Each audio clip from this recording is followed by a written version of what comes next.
Hey, how are you? I apologize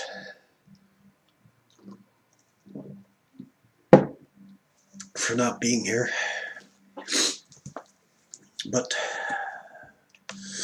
I was sick, so I could hardly talk. So I'm hoping we can finish up step one today. I'm an addict named Kent, and this is recovery.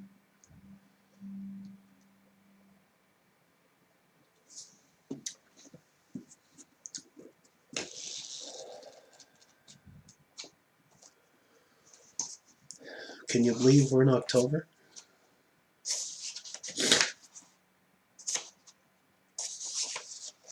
It's so cool.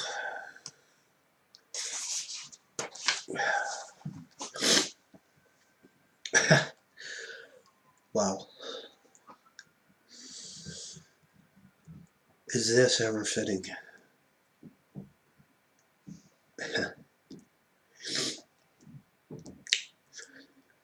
My sponsee will know what I'm talking about.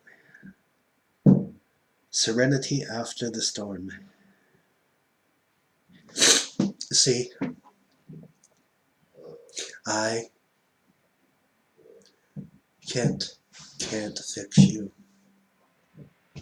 Only thing I can do is how I react to any given situation, and I either act or react depending on what I do or how I think. It gives me the outcome. Let us read. Someone who knew what he was talking about once reminded that pain was a touchstone of all spiritual progress. How heartfelt we AA can agree with him. This is in the 12 traditions and 12 steps, page 93 and 94. When on a roller coaster of emotional turmoil, I remember that growth is often painful. My evaluation in AA program has taught me that I must experience the inner change, however painful. The eventual guides me through selfishness and selflessness. If I am to have serenity, I must step my way past emotional turmoil and its subsequent hangover, and be grateful for continuing my spiritual progress. So wonderfully put.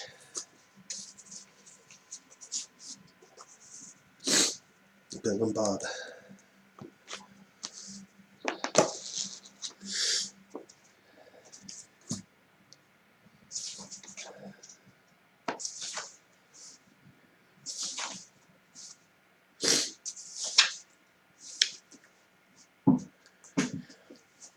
This is the NA one.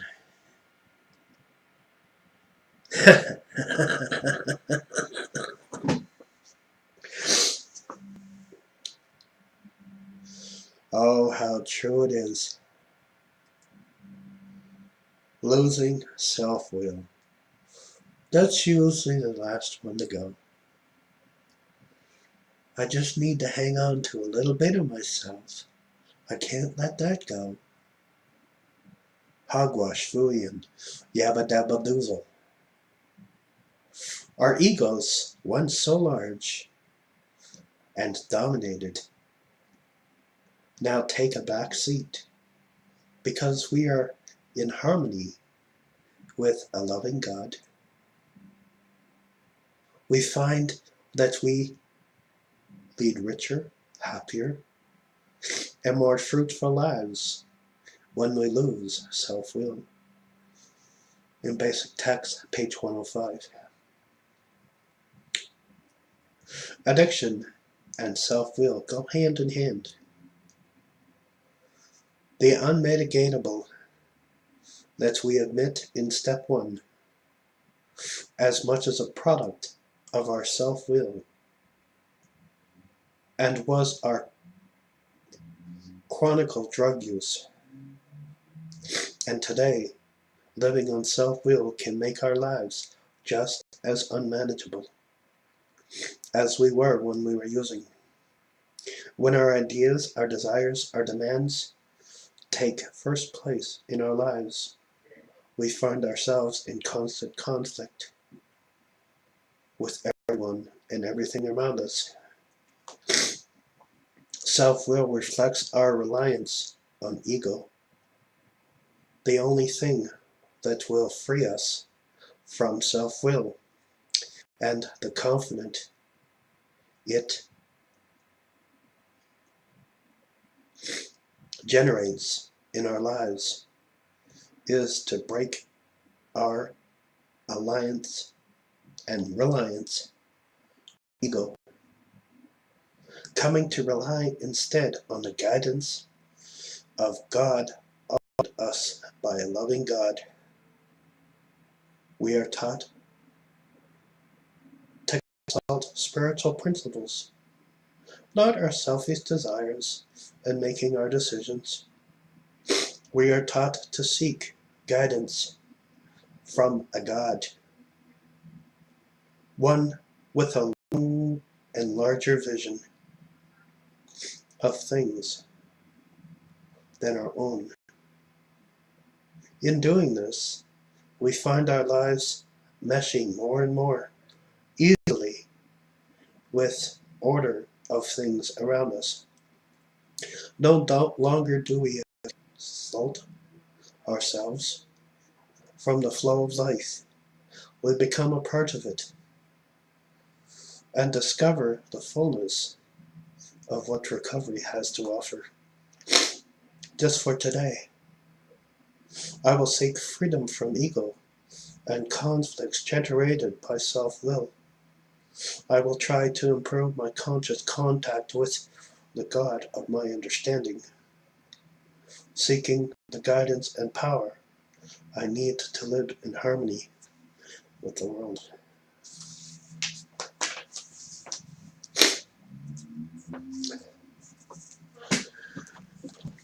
As I said earlier, I can't fix out here. I can't do one blessed thing. Oh, I can pay you to follow me. I can convince you or bribe you or bamboozle you or brainwash you into thinking that my way is right. Is it? Am I God? Do I know everything? Oh, I wish. Oh, I so wish sometimes. I get asked so many times questions I have no answer for. And that's okay. It's all right. I'm comfortable with that today because I don't know everything.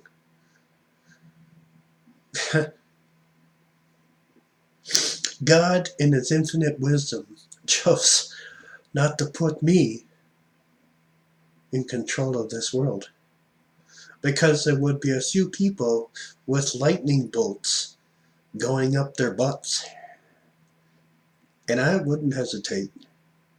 So He knew in His infinite wisdom that Kent was not the one to lead this world. I'm human too. I have emotions. Sometimes they run amok.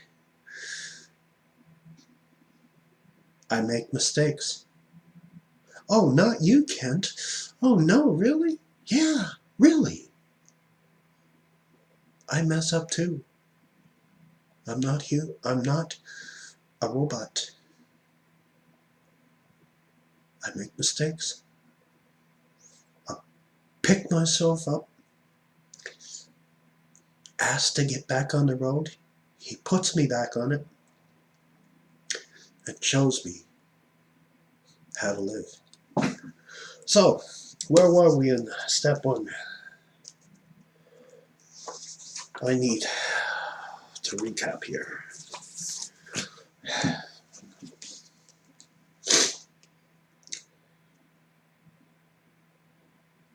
Oh, goody. Though we are sure to be helped by sharing we hear at the meetings, we need to find a sponsor to help us in recovery. Beginning the first step, a sponsor can share his or her own experience with the steps. Listening to our sponsor's experience with the steps, listening to our sponsor's experience, and applying to our lives is how we take advantage of one of the most beautiful and practical aspects of recovery, the therapeutic value of one addict helping another. We hear in our meetings that I can't, but we can. Actively working with the sponsor, we will give us some first-hand experience with this. Though our developmental relationship with our sponsor, we learn about the principle of trust by following the suggestions of our sponsor instead of only our own ideas. We learned the principles of open-mindedness. Oh God, really? I can't be closed-minded? Really? Who are you at? Stop your whining. Put on your big boy pants. Or big girl pants. Grow up. Grow a pair. Grow some guts. Suck it up. Life sucks sometimes. But you know what? Together we can. And willingness. Our sponsor will help us work the steps of recovery. Now listen to this. This was very important to me when I read this part because I highlighted it in my book. Taking an honest with our sponsor about our drug use is how it affected our lives will help us work the first step thoroughly. We need always remember where we come from and where our addiction took us. And we only have a daily reprieve from our active addiction. Each day, we accept the fact that we cannot use drugs successfully.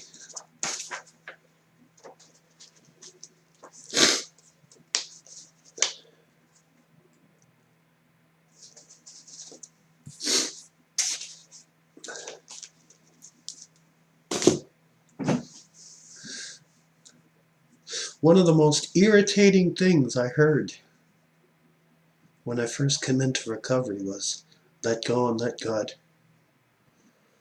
I say this all the time. Say this all the time. I wanted to punch that person right in the mouth. What do you mean? I can't. Who are you to tell me what I can and can't do? You see, I was a mean, nasty, dirty, little, scumbag, yellow-bellied sapsucker. I'd hit you quick as I'd look at you. Or draw down on you, whatever come first to mind, didn't matter. Or hit you with the first thing I grabbed, didn't care. I'd knock your head off. I had a lot to learn in recovery. I had to learn my feelings all over again because they were so deep. How did I do that? Right here. Faith, hope. My God can be your God. He's not only my God, he can be yours too. I will share him with you if you don't know him.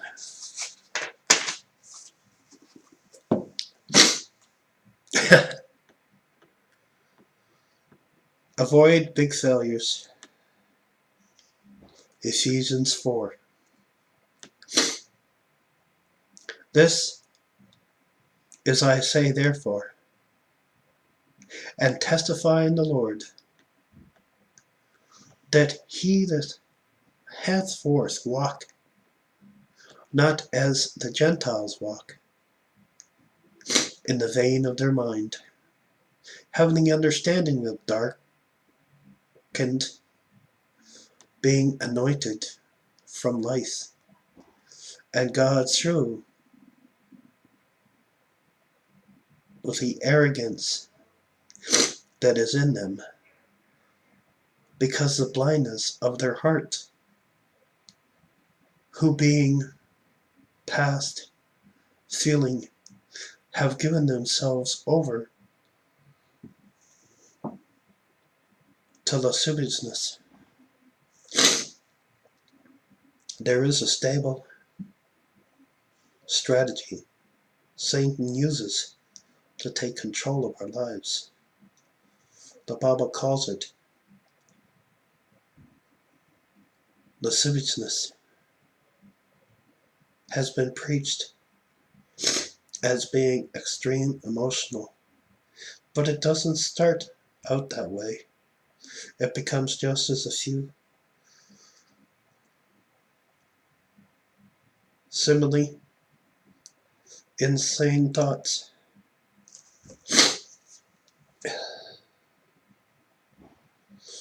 When those thoughts grow and grow until they begin to produce serious sin.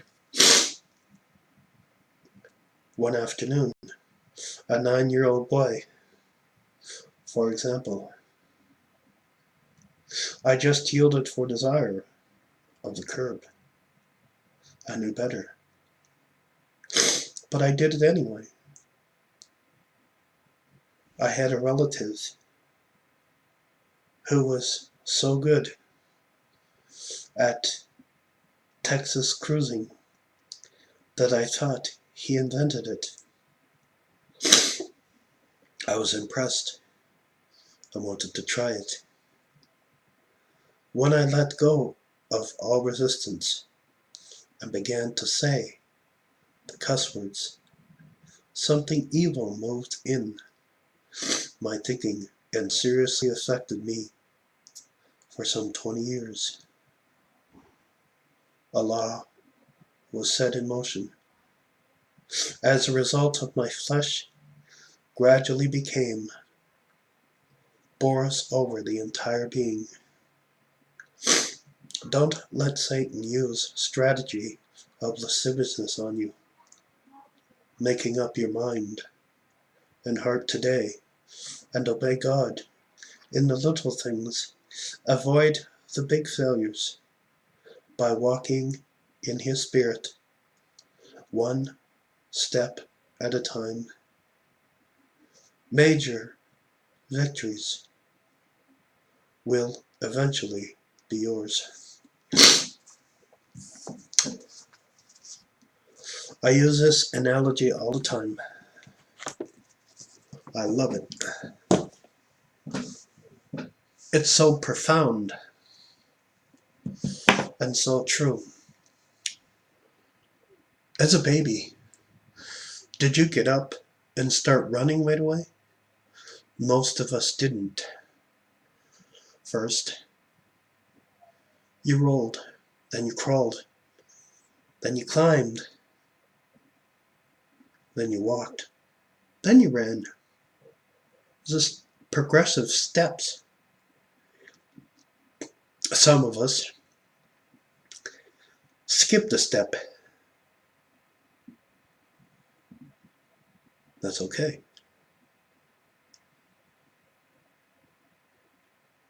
That's allowed. But remember this. Childhood is one thing. Life is something else. If you skip a step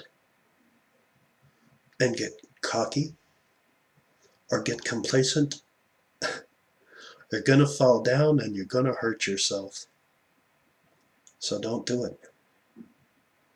Baby steps, brothers and sisters, one day at a time. I remember my first meeting like it was yesterday. I can remember it.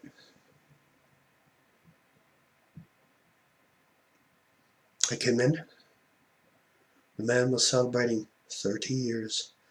I was 30 years old, and I thought to myself, how am I ever going to get 30 years? See, I was thinking the wrong way.